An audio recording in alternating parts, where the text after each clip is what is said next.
चुनरी बा। तोहार लाल हो, हमार तो नीला हो। अरे नीला नीला रे,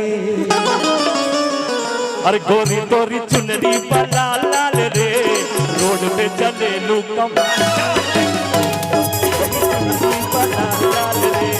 रोड पे चले लू कमाल चाल रे। अरे गोरी तोरी चुनरी बा लाल लाल रे, रोड पे चले लू कमाल चाल रे। पूछ गए हम तोर फूल चाल रे, और चली ना कमरिया चमाल चाल रे। अरे गोरी तोरी चुनरी बा लाल लाल रे, रोड पे चले लू कमाल चाल रे। अरे गोरी गोरी चुनरी बा लाल लाल रे, रोड पे चले लो कमाल चाल रे। अरे गोरी तोरी चुनरी बा लाल लाल रे, रोड पे चले लू कमाल चाल रे।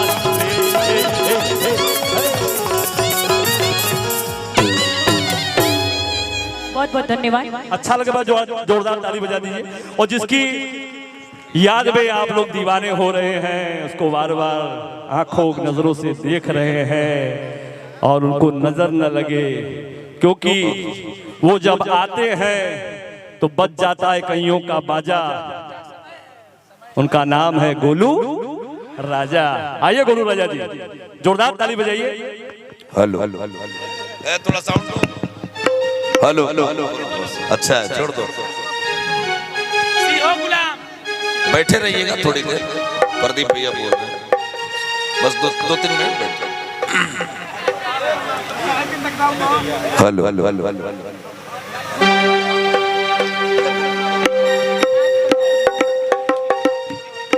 हम सबों के बीच में डॉक्टर साहब ने बहुत अच्छा गाया। डॉक्टर साहब बड़े सिद्ध पुरुष हैं और गायकी में बड़ा अच्छा योगदान इनका है। बहुत बहुत शुक्रिया डॉक्टर साहब। गीतांजलि जी ने बहुत अच्छा गाया, अभी शिक्षिका हैं। सबसे खुशी की बात है, पति जी इस ड्रेस में है, पत्नी भी उसी ड्रेस में है। स्मार्ट पति भी बैठा है इंजीनियर, और पत्नी भी स्मार्ट। और एम्पायर की भूमिका निभा रही हैं आराधना सिंह जी। अब बिल्कुल देख रही हैं, एम्पायर एम्पायर है। और ये पप्पू भैया एम्पायर मेंशन में हैं, और अभी बहुत चीजें बाकी हैं। मेरे ब्रह्मानंद मंडल ब्रह्मानंद भैया बैठे हैं, ब्रह्म जिनका नाम ही से शुरू हो। थाईलैंड में हम सब जाते रहे और ब्रह्मा भैया ने बड़ा काम किया। वो आए, आपको प्रणाम निवेदित करता हूँ। आवाज लगी है, लेकिन इसके बाद भी आपसे लगन लगी है।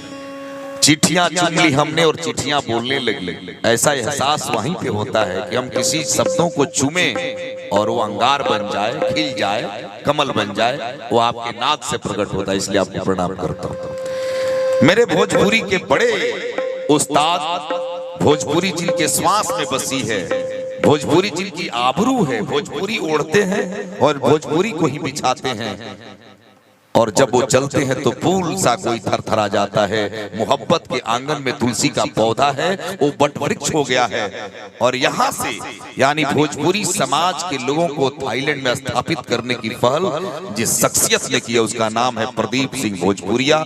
जमशेदपुर टाटा से आए हैं। जोरदार ताली बजाइए मित्र मंडली के रूप में। लुको लेकर के आए सभी, बहुत बहुत प्रणाम आप सबों को। ठंड काफी है, गोलू थोड़ा विलंब से आए हैं, लेकिन आग लेकर के आए हैं। जो धरती को अंबर से जोड़े उसका नाम मोहब्बत है।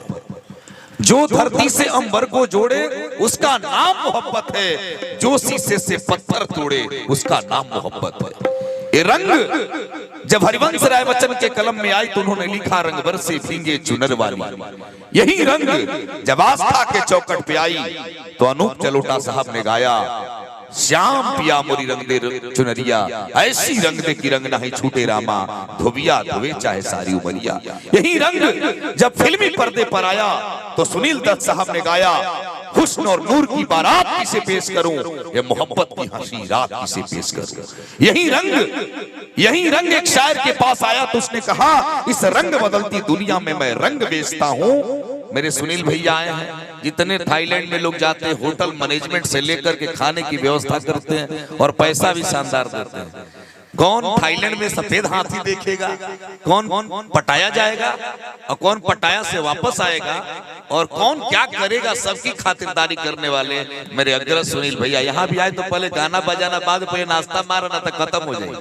तो जायका ये देते हैं। ये जो शख्सियत बैठा है दाढ़ी में, रामविलास पासवान के बाद सबसे बड़ा आकाश है, मनोज नाम है इनका, बड़े लायदार आदमी है, मेरे परम मित्र हैं, मुस्कुराते हैं। ये रवि बैठा है, छोटा भाई, ये सब लोग। ये बच्ची गाने के लिए बैठी है, तू गाएगी, मैं तुम्हें विश्वास दिलाता हूँ। और अब गोलू को मैं खड़ा करता हूँ। सबसे कम उम्र में सबसे ज्यादा घरों में बजने वाला कलाकार बना एक देवी गायिका थी, जो आई और तहलका उन्होंने मचा दिया था। सबसे कम उम्र में सबसे ज्यादा स्पीड में घरों में पहुंची थी और सभ्यता के साथ पहुंची थी। ये लड़का भी धोती कुर्ता पहनता था। मैं जब एंकरिंग करता था तो धोती कुर्ता पहनता हूँ, और मनोज तिवारी जी भी धोती कुर्ता पहनते हैं, कमलवास जी भी धोती कुर्ता पहनते हैं। धोती और कुर्ता का लिबास भोजपुरी संस्कार से जुड़ा है। इतना छोटा सा लड़का जब धोती कुर्ता पहने तो विश्वनाथ मंदिर का पंडा हो जाता है। लेकिन भोजपुरी का सबसे अच्छा डंडा है, क्योंकि जब जब चला है अश्लीलता के खिलाफ चला है। इसलिए इस लड़के को बहुत शुभकामनाएं दीजिए। ये गोल्ड टीका लगाता है तो कर्ण की तरह तेजस्विता को प्राप्त करता है। कहिए कैसे? हम बिहार वाले हैं और उत्तर प्रदेश वाले हैं। हम उगते सूरज को भी अर्घ देते हैं और डूबते सूर्य को भी अर्घ देते हैं। इसका अर्थ मैं थोड़ा सा बताता हूं और इसके बाद गोलू को तेवर के साथ खड़ा करता हूं। वो तेवर क्या है? सूर्य कर्ण जो है और सूर्य के पुत्र हैं और सूर्य कर्ण के पिता हैं। इसका एहसास से हुआ सुनना उत्तर प्रदेश और बिहार वालों कि हम डूबते सूर्य को भी प्रणाम करते, उगते सूर्य को भी प्रणाम करते हैं। सूर्य हमारे पिता हैं। इसका इशारा है कि बिहार उत्तर प्रदेश वालों, तुम्हारा पिता संघर्ष से तुम्हें आगे बढ़ाता है। यदि वो जवानी पे तुम्हें आगे ले जाता है तो उसकी भी पूजा करो, जब ढलान पे हो तो भी उसकी पूजा करो। ये संकेत है हमारा। ये संकेत है कि पिता हमारे लिए बलिदान देता है, आगे बढ़ता है, फटी हुई जूता पहनता है। वो सूर्य जब आकाश में पूरे आकार में हो तो उसकी भी पूजा, बाप ढलान पे हो तो उसकी भी पूजा। ये सूर्य पुत्र कर्ण ने हमें सिखाया है। और मैं अब इस लड़के को खड़ा करता हूँ। धोती भी मस्तानी है।